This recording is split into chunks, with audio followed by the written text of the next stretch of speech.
Negara anggota NATO Norwegia mengumumkan akan meningkatkan kesiapan militernya dalam menanggapi perang di Ukraina. Negara yang berbatasan dengan Rusia di Kutub Utara itu menyebutkan keamanan mengalami tingkat terparah. Dikutip dari tribunnews.com, Perdana Menteri Norwegia Jonas Gahr Støre memberikan penjelasan. Dikatakan militernya akan meningkatkan kesiapan di Norwegia pada 1 November 2022. Ia menyebut situasi saat ini cukup genting, apalagi menyangkut keamanan. Disebutkan pihaknya tidak memiliki alasan untuk percaya bahwa Rusia ingin melibatkan Norwegia atau negara lain secara langsung dalam perang. Støre menerangkan, namun perang di Ukraina menjadi kewaspadaan bagi semua negara NATO.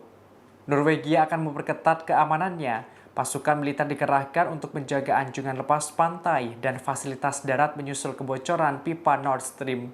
Diketahui di tengah kecamuk perang Rusia dan Ukraina, Norwegia menjadi pengekspor gas alam terbesar ke Uni Eropa. Gas alam Norwegia menyumbang sekitar seperempat dari semua impor blok tersebut.